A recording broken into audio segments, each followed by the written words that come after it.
Hello and welcome to Viewer Stories After Dark Episode 1, where we take your stories and say them for you on YouTube. We really appreciate everyone who sent in their stories. We hope everyone enjoys them. It's me, the Macabre Minister, and I'm here sitting with the lovely Mama Misterio. That's right, Mama Misterio. So sit back and relax, and let us take you on a journey. Our very first story tonight is coming from Captain Kirk in Jackson, Tennessee. I come from a colorful bunch of Indian tribes on both my mom and dad's side. Blackfoot/Cherokee, Choctaw, Shawnee, and Chippewa. Growing up, we would always hear about how our Sky Brothers, aliens to everyone else, founded all the Native American tribes. They had a keen interest in my family's abilities. My great-grandma had such a gift to see the future. It was almost scary. You couldn't get away with anything. At times, she'd even know what you were thinking. When she spoke, families and friends listened. Most of my family is in some way gifted and almost always take jobs that deal with the dead. Police, doctors, funeral workers, and so on. Back in 1983, my mom and uncle were working for a funeral home. My uncle tricked my mom by telling her that when a woman dies, you can look down her mouth and look directly out of her vagina. My mom fell for it, but here is where it took an interesting turn. 2 years later, a woman we'll call Doris passed away, and my mom got curious. Apparently, Doris was furious about my mom violating her like that. So that night, when my mom and uncle got home, they received a phone call from the recently dearly departed. The caller asked to speak with Doris. My mom and uncle were horrified. All the warnings that we grew up hearing all came rushing back. My uncle told the caller that Doris had passed away. The calls continued on a regular basis for my mother. Even when she went to Germany during the first Gulf War, coordinating flights for our soldiers. It got so irritating for my mother that after a while, she started hanging up. That made Doris angry. On one occasion, my mother was attacked. The details I'll keep to myself, but I can tell you that she was hurt badly in an isolated area. Now our family has this thing where we can feel if one of us is in harm's way. Sometimes we have the ability to affect the surrounding area of the one hurt. Somehow, we managed to send a message to a cab driver who helped my mother out. That message was sent telepathically. He said that he was driving and heard our call. He spun around and drove right to the spot where my mother was. Because of her injuries, my mom was sent home and could no longer serve. After years of similar occurrences, my mother decided to make amends with Doris' ghost. Needless to say, the incident stopped. Many odd things have happened to my family over the years. We've seen UFOs, aliens, and more. I continue to have paranormal experiences till this day. Hey, Captain Kirk, thanks for that entry. It was really cool. I hope you and your family are all right. Yep. Yeah. When I spoke to him, actually, because I got to speak to Captain Kirk, he told me that he wasn't scared because they were so used to it growing up. And so now to him, it's like nothing. He became used to it, huh? Yeah. Well, that happens sometimes. That can happen. It absolutely does. All right, so let's move on to our next story. Okie dokie. So, our next story comes to us from Bradenton, Florida, by our viewer, Mountain Man. Take it away. Our family was too big for our house in Bradenton, Florida. Our parents decided it was time to move. Eventually, my father found the deal of a lifetime. A large, Spanish-style, 2-story stucco home with tile roof in a wonderful area near a bayou and the Manatee River. The house was fabulous, but now we know why it was such a great deal. We all started having strange and unexplained experiences often. Every so often, I would lie awake at night and hear people talking outside my door in the hallway.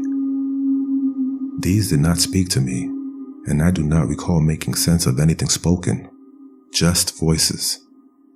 My dear aunt had given me a long string of love beads. They were special to me. Sometime later, my family went away on vacation.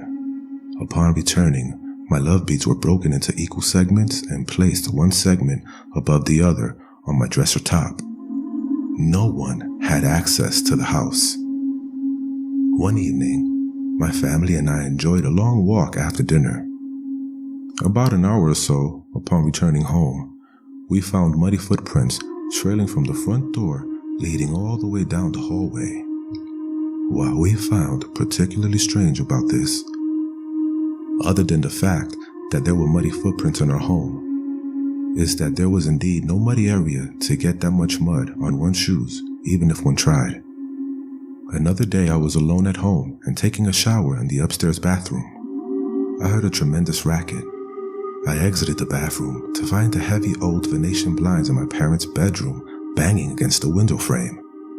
I also heard from the rear and was able to view my sister's room just as the blinds were in the middle of stopping. No windows were open. This freaked me out so much, I fled the house. The next year, I left for college and never had another experience again. Wow, mountain man, you freaked me out with this one. I have goosebumps right now. Yeah. That was freaky. Those beads, man. That was very freaky. That's definitely supernatural. I'm trying to picture that in my head. Can you? No, I'm trying to picture the beads because he said it was split into parts. So I'm trying to picture those beads like in sections on top of one another. That sounds freaky. That's going to break your brain. Okay, everyone. And our last story of the night comes to us from Sandra M. from the South Bronx. I was living in the South Bronx at the time. I was about 8 months pregnant. I had invited a family friend to live with me while she got settled into her own place. She was a pastor and had a 12-year-old boy. Many Christians believe that Christ is the shepherd, our pastor, if you will. So pastors speak for Christ in the church. The project complex I was residing in at the time was very dangerous and violent. You could literally feel the change in environment as soon as you got off the bus and stepped foot on the grounds. I honestly believe the devil runs that place. I would often have very weird experiences in that place. I felt watched 24/7. Things would mysteriously go missing and be found in places where they didn't belong. Things like that. One night, I was in my bed, almost asleep. You know that stage where you haven't quite fallen asleep yet? Almost like in between asleep and awake. So I know it wasn't sleep paralysis because I wasn't coming out of sleep. I was rather going into it. Anyway, I began to feel as if there was someone sitting on top of my chest. I couldn't open my eyes, but I could see everything. I looked up to see who was suffocating me. It was a demon about the size of a toddler. It was heavy like a grown man. I could even see underneath my bed, even though I was lying on my back. The demon under the bed was pushing the bed up with his feet. The one on top was pushing my chest down with his weight.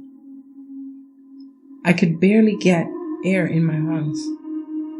But because the one underneath was pushing up, I was able to get some air in my lungs. It was like a hospital bed that raises the head area, only I didn't have that type of bed. For some reason, there was a Bible verse flashing in my head. Romans 8:28. And we know that all things work together for good to them that love God, to them who are called according to his purpose. I kept asking myself, how could any of this be good? Suddenly, my bedroom door started to open, leaking light into the room. I saw my friend standing at the door, the one that I let stay with me. She told me in an authoritative manner, "You know you can rebuke those demons, right? I'm not going to help you because you have the power to do it. I gave you that power a long time ago." I was confused. Then it hit me. It wasn't my friend talking. It was Jesus. I looked at my door again, and suddenly he was standing right there watching. In my desperation to protect my unborn baby, I used whatever strength I had left to say, "The blood of Jesus covers me." I felt the top of the bed underneath me drop to the floor. The demons vaporized into a black, smoky cloud. I opened my eyes and finally caught my breath. I began crying and praising the Lord. The next morning, my sister came over to help me clean up. I told her what had happened the night before. When we were making my bed, we noticed that the floor was indented in the spot where the headboard was located. If you know anything about New York City projects, then you must know that the floors are made of concrete. Shortly after that experience, I had the church come and bless my home with a service. Nothing ever happened again after that. I moved after 2 years of living there. Last I heard, a man murdered his girlfriend at that apartment.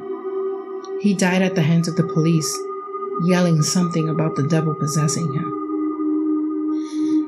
Wow, Sandra M. That is very deep. It's frightening to think that you could be asleep and you could just be attacked like that by some supernatural force.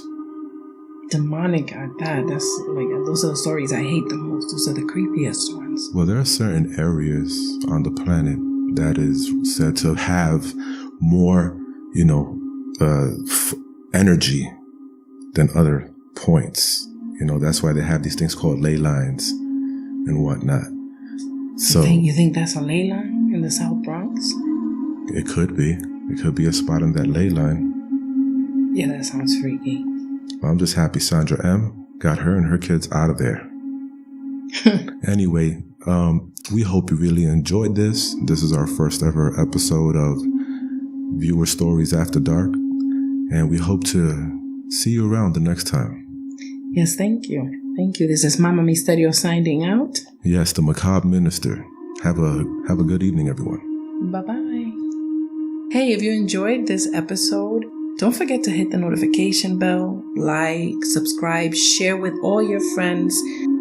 As a matter of fact, if you would like to send us your stories, please say so in the comment below, and we will try and send you a link to where you can email those stories for us. They can be recorded or written in text. It is up to you. You can even send us a video. We'll try to clean it up and do the best we can. Yes, this is Dezombified. Thank you for tuning in, and have a great night. Bye-bye.